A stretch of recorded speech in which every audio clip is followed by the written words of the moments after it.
Dear Mrs. Dickey, it has been suggested by one of your friends that I write you of a plan in which some of us are deeply interested. For some time, Mrs. Allen Marquand of Princeton, Mrs. Roy Hunt of Pittsburgh, and I had discussed the possibility of forming a club of women interested in books and book collecting. The idea came as a result of working with the Grolier Club in certain exhibitions. In furtherance of the plan, we met with Miss Henrietta Bartlett, Miss Mabel Choate, Miss Ruth Grandis, Miss Belle DaCosta Green, and Mrs. Sherman Haight, and it was decided to effect an organization limited to relatively small number and informal in character. Our purpose is to exchange ideas and to cultivate in any way possible our interest in and love of books. I've been asked by the ladies mentioned above to invite you to become a member of the club. Its first meeting will be held on Thursday, November 15th at the Cosmopolitan Club, 122 East 66th Street, New York City. I do hope that you'll be able to join us and that you will bring some suggestion for the name of the club and also for additional persons who might be invited to membership. Will you kindly let me know whether you can attend? Very sincerely yours, Sarah Gildersleeve Fife. It's 1944. Belle co-founds the Hroswitha Club, a bibliophilic society for women authors, book collectors, curators, and librarians. The club serves as an alternative to the male-only Grolier Club, which had barred women members since its opening in 1884. Wives could attend select Grolier Club events, but only as the guests of their husband, which meant that unmarried women such as Belle were completely denied access. This exclusion from America's premier bookish society inspired these ladies, partnered and single, to band together to form their own club of women. Olive complexion, green eye reflection, proud black lady, but maybe not in detection. Not cause neglection, we're talking early 1900s. Her moms chose to pass, kids took direction. Belle DaCosta Green is the queen librarian. Born Marion Greener, but she went contrarian. See, her father was Harvard educated and black. In fact, the first to get that stat, so better know that. I'm Anne-Marie Eze, a librarian at Harvard University. And I'm Rachel Lowell Ellison, a leadership expert and executive coach.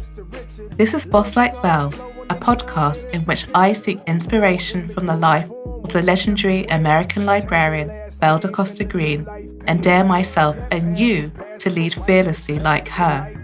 Join us as we unpack the learnings and insights from the parallel lives of two Black women navigating the very white space of professional librarianship, a century apart. Portuguese background was for a stellar mind. It also should be noted, Belle was kind of fine.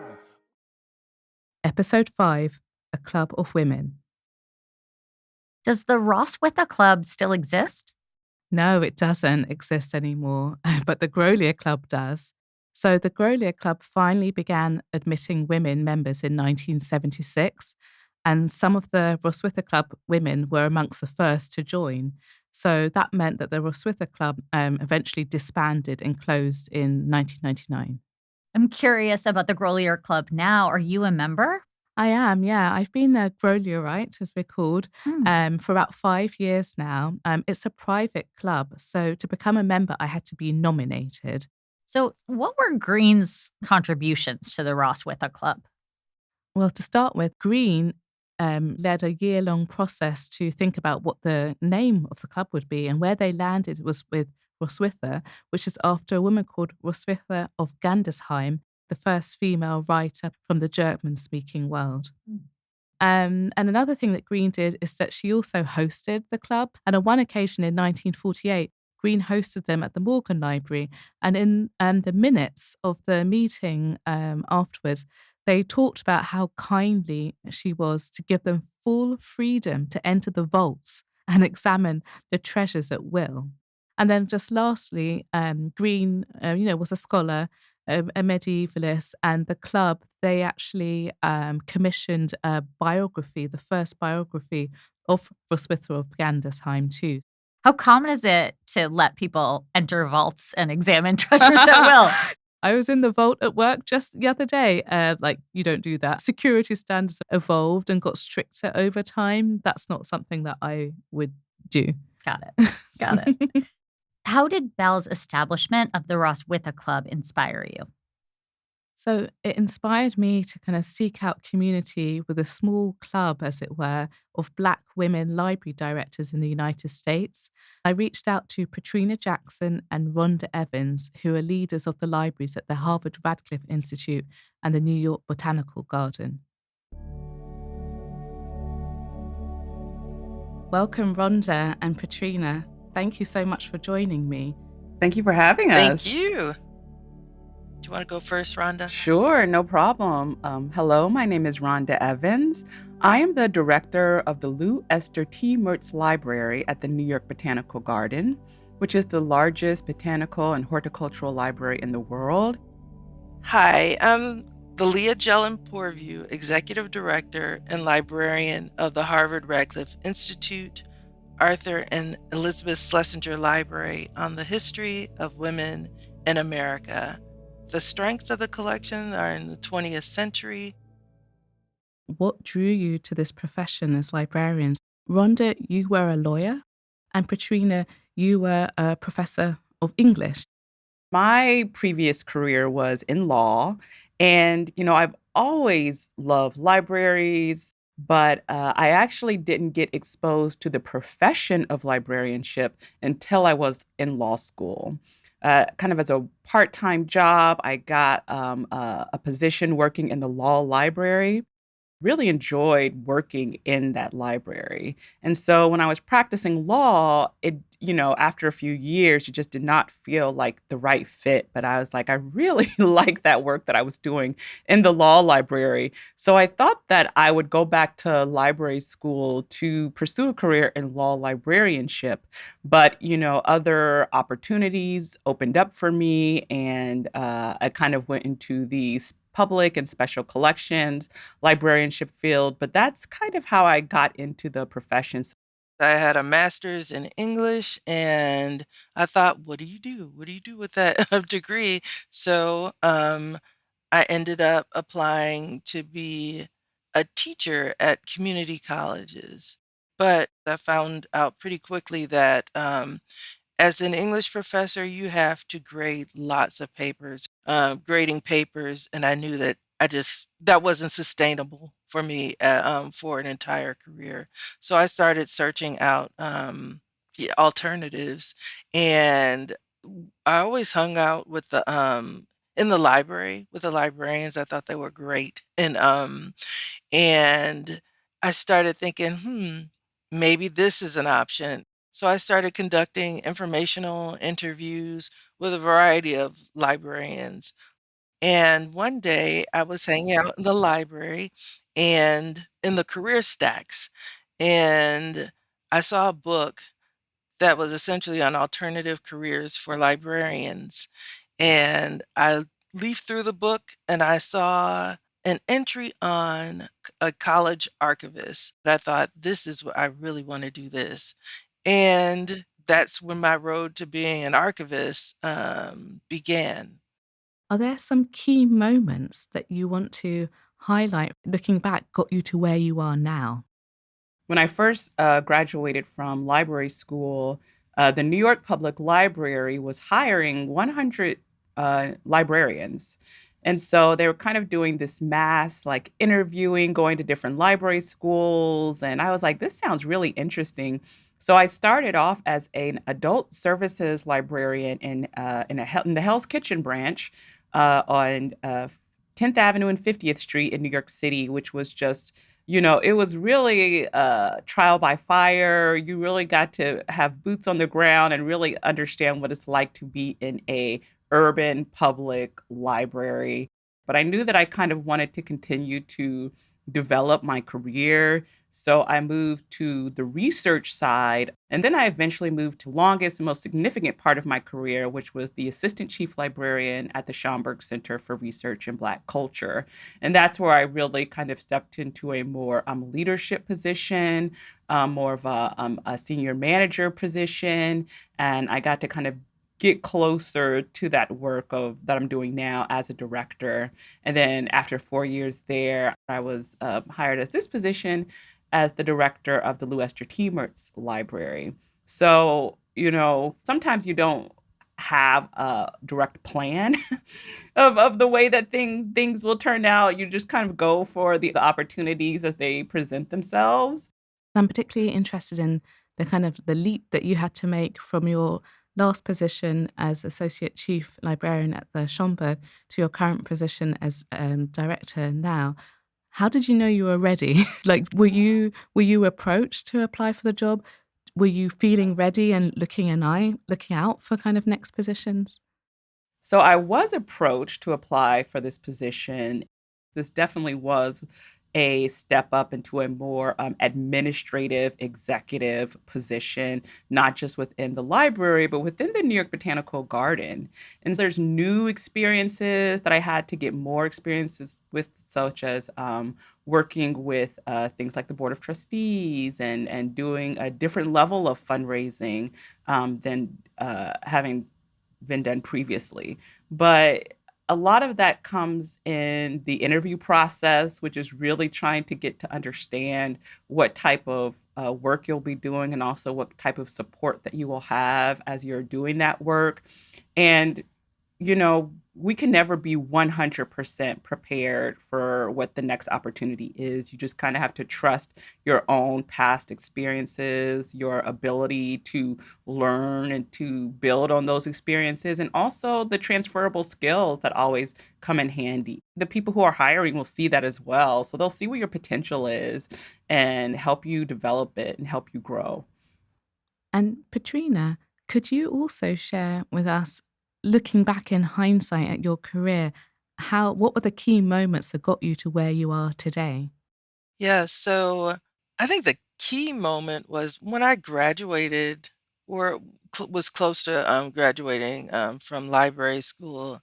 I felt like I really had a dilemma because I thought, you know what? I have little practicums, but I don't have any experience. And how am I going to get a job? A couple of times, there are Black women alumna from Pitt, the University of Pittsburgh, we call it Pitt, came back to talk to a group of students of color about essentially their workplace, and they were recruiting for jobs at their workplace, and that workplace was Cornell University. So they came back twice, and that really made an impression on me because one of the positions that they were recruiting for was called a library fellowship. And what it was a 2-year term position, targeting folks from underrepresented populations in librarianship. So I got affirmation from people, Black women who were actually in that um, at that university to to move forward with this, to try to apply and everything. And I did get the library fellowship position. So what started as a 2-year position in the Division of Rare Manuscript Collections at Cornell ended up being a 6-year. I kept getting extensions, a 6-year stint. It really was a great place to cut my teeth, um, in the field. It prepared me well for a lot of things, challenges and, advantages. And a position at the University of Virginia came up from their special collections, and it was the head of instruction and outreach for special collections. And so the work that I had been doing, I did lots of exhibition work, lots of teaching. So with all those skill sets that I had built at Cornell were like in this position. And the reason I left was because they had just a global library reorganization. They announced the new directory, and when I looked at my name in the directory, my position had changed, and it read like a demotion. And right then, I knew that I have to take control of my own career. I was made a co-manager with one of my colleagues in special collections, and that co-managing partnership was really great because we were able to learn how to strategize in order to advocate for ourselves, for each other, for the library, for the staff. And so it was really great experience. But all that experience kind of told me that if I really want to make a difference, and I really need to be at the table. I need a seat at the table. So I started looking for heads of special collections jobs, and I went to Iowa State University, and I stayed there for, oh gosh, like 3.5 years. And then I moved on to Syracuse University, and then now I'm here. The things that I learned from those jobs along the way too is like you have to have your own North Star, and it is best when your values are in alignment with the institutions and the administration's values. If not, you have decisions to make. Thank you so much for sharing that. That brings us to the next question about your experience of being Black women working in this profession. We're really in a minority, and both in the profession at large, but also in special collections. So I'm just curious what your experience has been from that lens. As you've mentioned, that this is not a diverse profession at all. And I knew that going into this profession. And so it was very important to me from the very beginning to seek out community. And it just so happened that the librarian who encouraged me to enter this profession was a Black librarian. She was the only one Black librarian working in that law library. And so when I was in library school, I did seek out different programs, diversity programs. For example, the Spectrum Scholarship, which is from the American Library Association, which is to encourage diverse students to enter the profession. I think it's now called the Kaleidoscope Program, was another profession. So from the beginning in library school, I was kind of starting to build that community, which is very important. And then when I was at the New York Public Library, again, being in New York, you're just kind of working with all types of people. But the Schomburg Center was a very unique experience that I think most Black librarians don't get to have, which is working in an institution that is majority Black librarians. The special collections, the general collections, all of the collections are dedicated to the Black experience. That's where I spent the majority of my careers. And I definitely realized that experience was very unique to work in that environment. And I knew that when I left, it was going to be a really big adjustment. And so that was something that I also had to prepare for. And I also continued to stay connected and lean on my community. I have been active in the Black Caucus, the American Library Association, and also just trying to build up my network of diverse librarians and community in other ways, such as, being part of these type of committees with Belle DaCosta Green at the Morgan Library, going to conferences like the National Conference of African American Librarians or JCLC, the Joint Conference for Librarians of Color. And so for me, it was important to seek out that community so you don't feel isolated. And Petrina, my first interaction with you, which has really stayed with me, and you might not even remember this, but when you were interviewing for your current position as executive director at the Schlesinger Library and librarian at the Harvard Radcliffe Institute, I received an invitation, as did a small number of Black staff members at Harvard Library, to meet with you. And my understanding was that you asked if you could meet a kind of sample of staff to just ask us, like, what is the environment like there? What has been your experience? That blew my mind. I couldn't believe. Could you say a little bit about that? Like, I assume that you instigated that, right? And I actually copied that when I was approached for a job recently. And some of the intel that I got actually was a factor that led me to not accept the job position. So thank you. indirectly. Can you say a little bit about that? Absolutely. I think it's because from the age of 10 years old, I grew up in a predominantly white spaces. You become very used to being an outsider.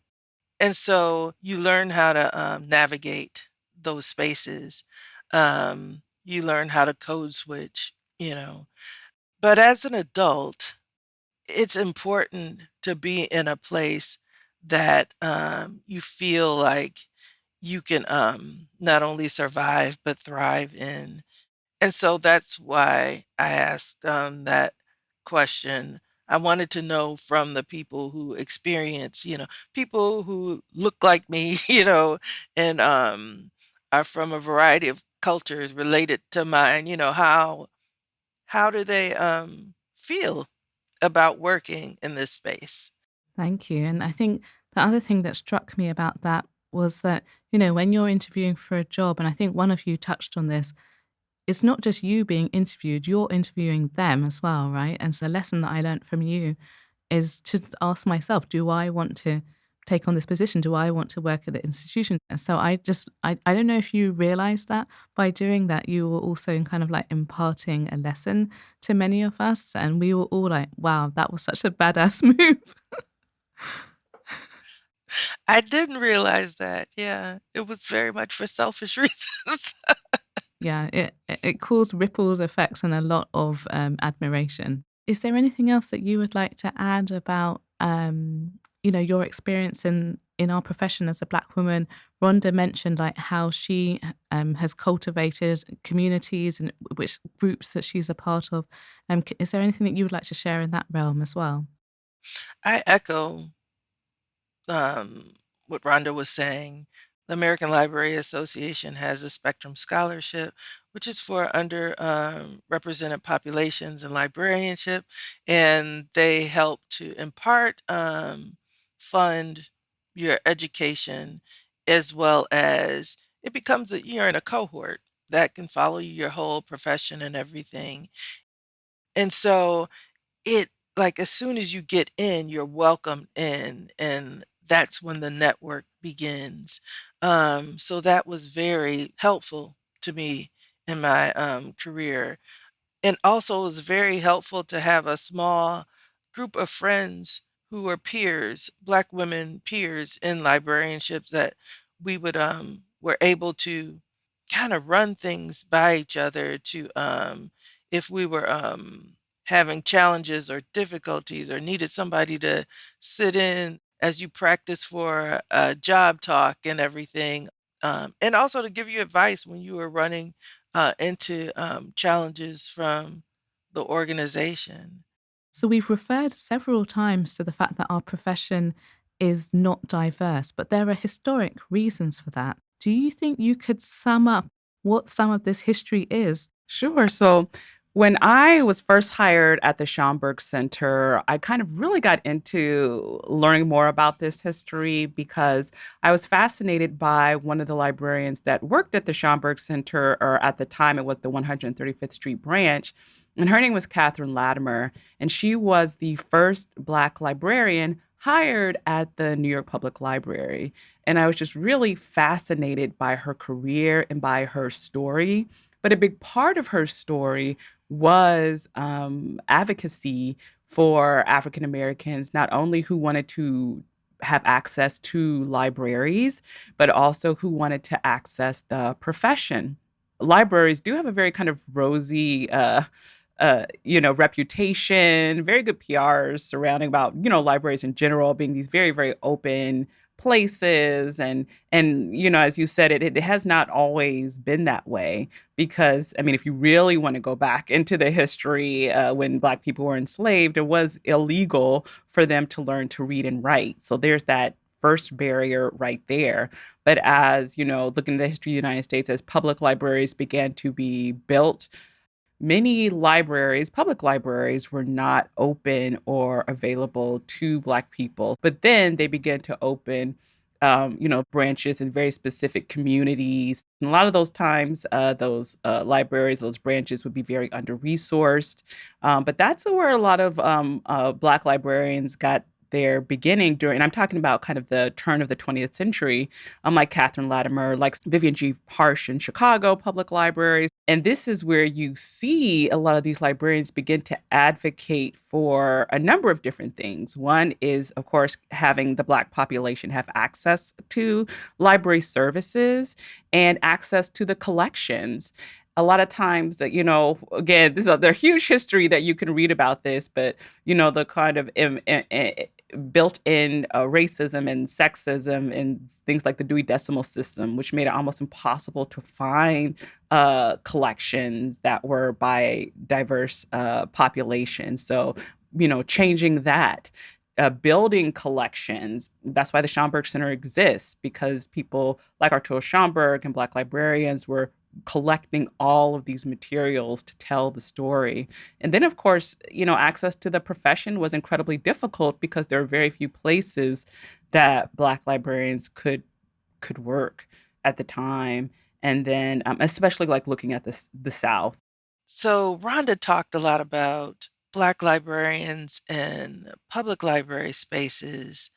When we think about Black librarians and academic library spaces, I think it becomes even a smaller sample, and how critical it is to have folks in that capacity, and because it usually ushers in a way to expand the collection in order to tell more stories about the Black experience. I think that we have a lot of histories, Black women's contributions in public libraries, but I would really love for there to be more histories of Black women in academic library spaces, because you really don't get that as much.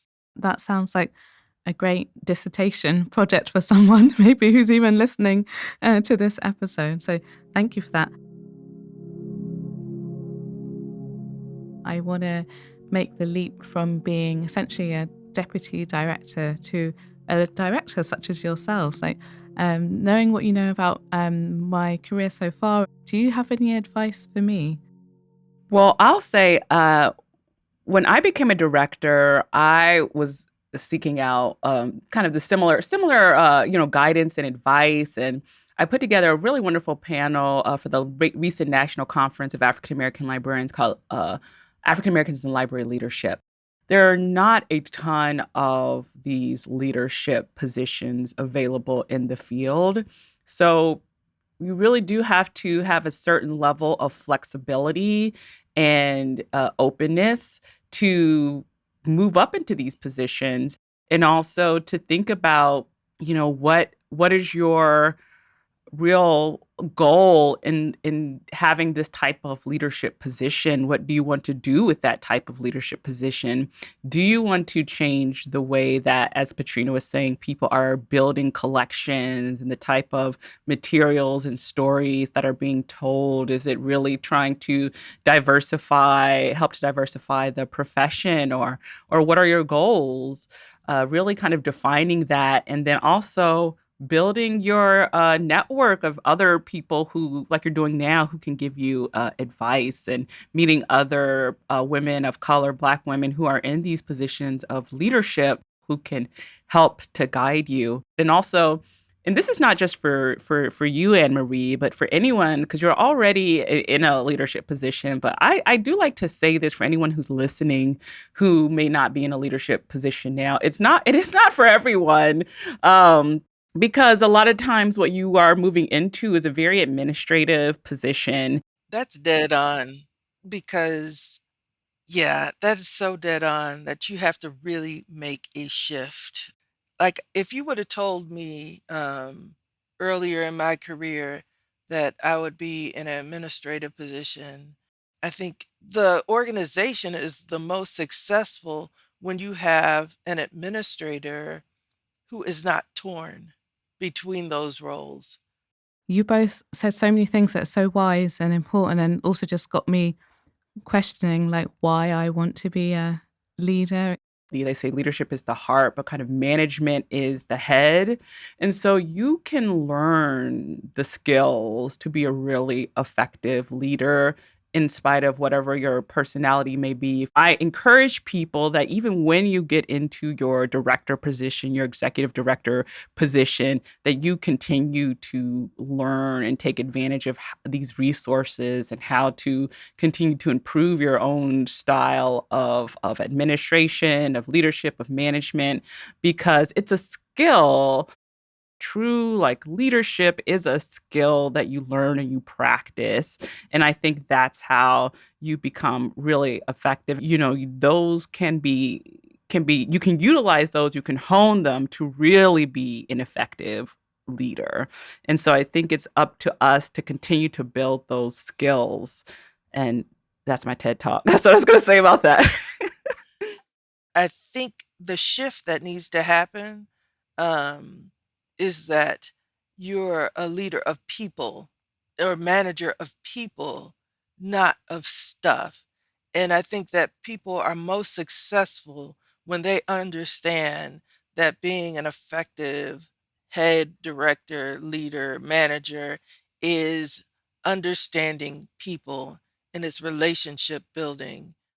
One of the reasons why I'm drawn to Belle and why I'm like drawing this kind of like parallels between our careers is because we are both Black women and who don't practice Black librarianship. And that really came across to me actually the first time you and I met, Rhonda, which was at one of the advisory committee meetings for their exhibition at the Morgan. And one of the other advisory committee members, who's a Black woman, she came up to me and she just looked me in the eye and she's like, "How come I've never met you before? How come I've never heard of you?" And started like grilling me in this like really like friendly, nice way. But it was just like, and it made me think about what groups am I a part of? What networks am I a part of? What networks am I not a part of? And the fact that she just said to me like, "How come I've never heard of you?" But in certain fields I'm very well known. So it was a kind of like an eye opener for me. And I'd just be curious to hear your reaction or response to that. Well, I'll say when I was writing my essay about Belle and I was talking about what is Black librarianship, I also was kind of really honing in on that very specific period of time and the type of work that Black librarians were doing at that time, which was so focused on getting people access to collections and to spaces.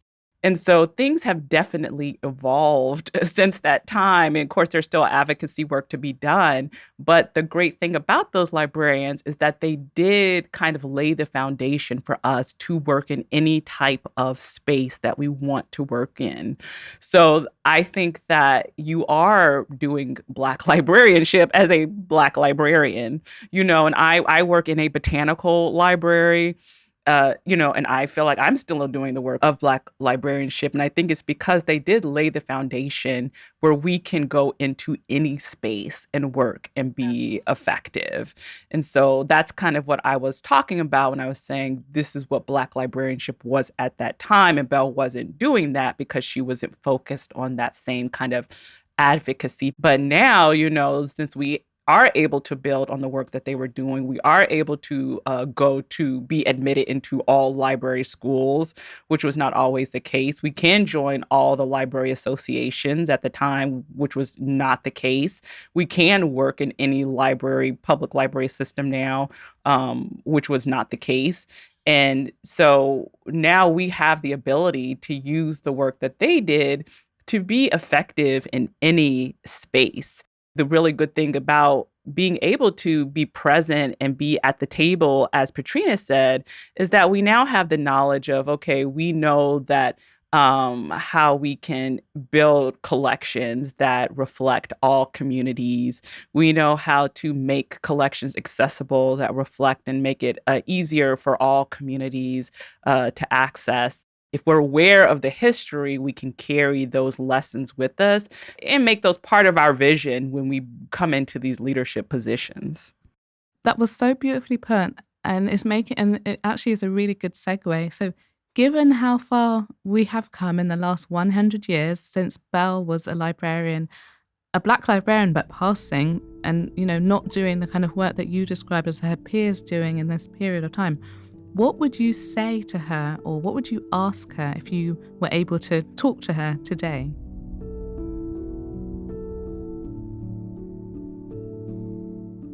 And I really would like to know, what does she think of all of this? What does she think about being outed? Does she think she's a Black librarian?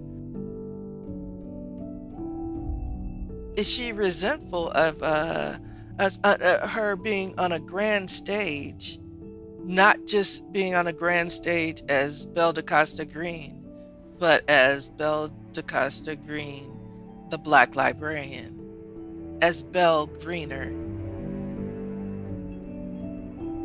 That's what I would want to know. What does she think of all of this?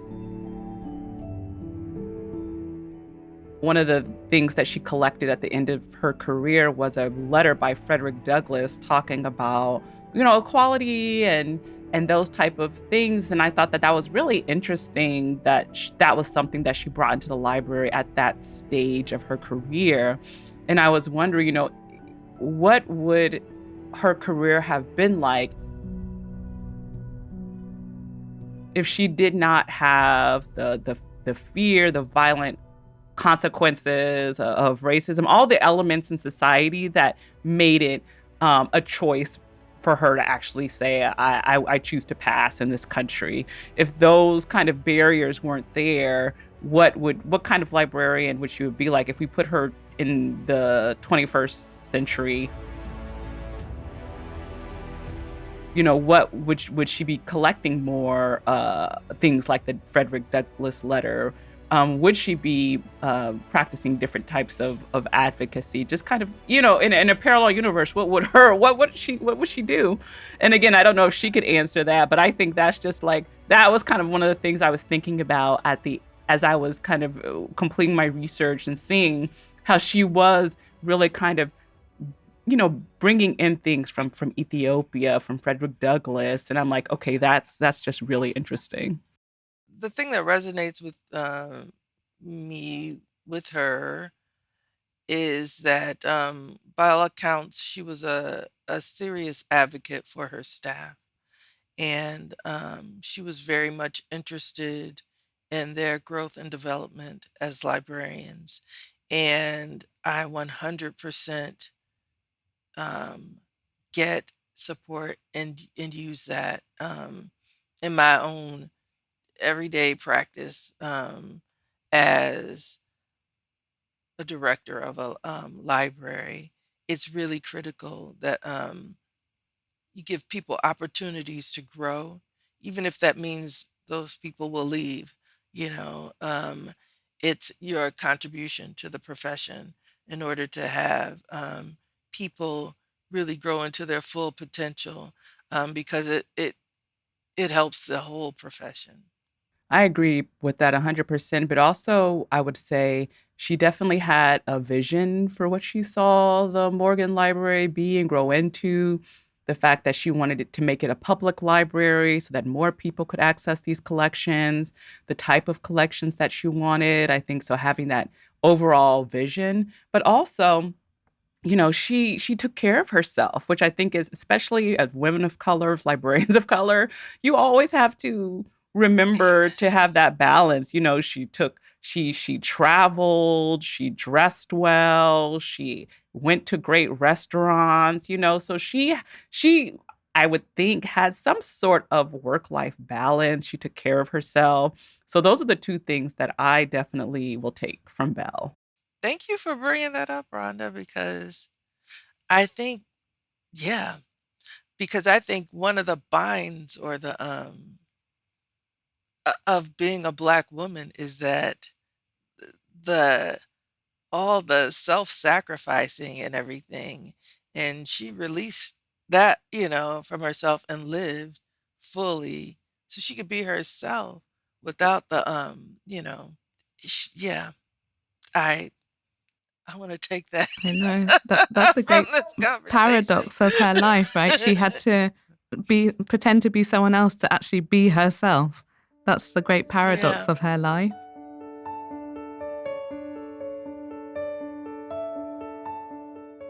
There's a professor named Herminia Ibarra at INSEAD International Business School who, among other things, studies career development, the paths through which we find what we want to do and who we want to connect with. And listening to both Rhonda and Petrina discuss their career paths, I'm struck by how their experiences validate her research on professional networks and leadership development. She challenges the idea that you should first know who you want to be as a leader and then act on that knowledge. She argues that leadership identity emerges through what she calls outsight, the external perspective you get from new experiences and new interactions. And what's interesting is it directly connects with what Rhonda shared about not feeling 100% ready for her director role, but recognizing that she had transferable skills and the ability to learn. So Ibarra's research shows this is exactly right, that leadership capabilities develop through doing, not just thinking or planning. She identifies 3 types of networks that successful leaders need: operational, the people you need to do your current job; personal, the people who help with your professional development; and strategic, the people who help you prepare for the future and see the bigger picture.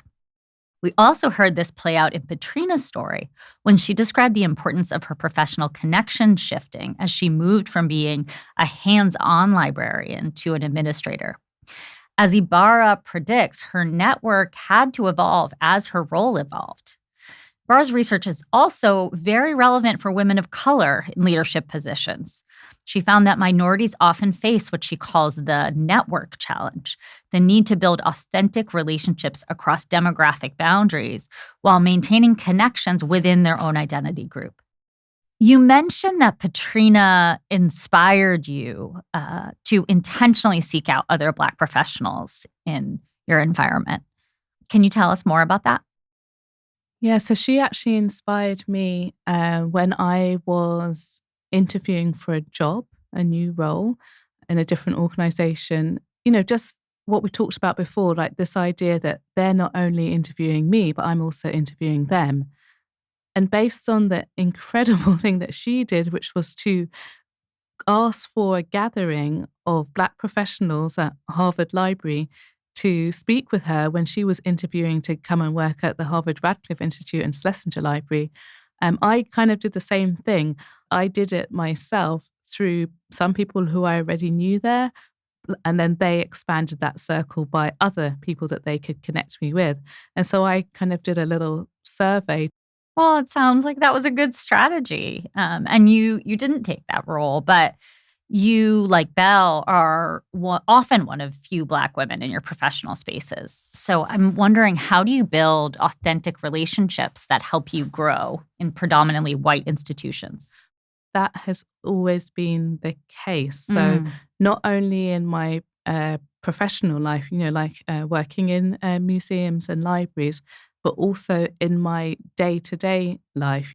London's a pretty diverse city, but I grew up in a suburb of London.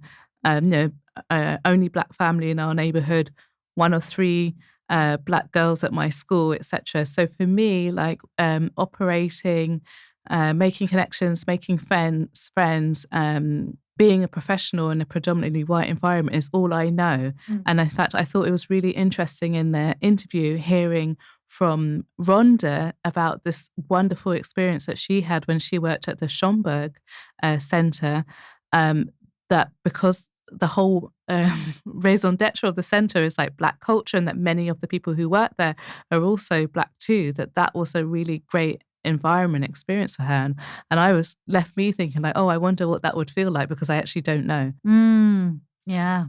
Our networks need to evolve as we change and our roles change. I'm curious, we've heard a lot about how your networks have changed, but as you have moved from curator, administrative leadership within your organization, have your networks shifted due to that transition?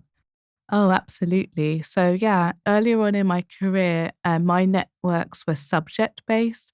So, like Belle, I'm an expert in medieval and Renaissance books. So, before I was much more actively involved in, for example, the Renaissance Society of America, or, say, Venice. But now I tend to gravitate more towards library focused things, such as the American Trust for the British Library. So not so much focus on my area of expertise or collections that are directly related to my knowledge, but more generally on supporting libraries and museums. So, do you find yourself needing new kinds of connections in your current role that you didn't need before?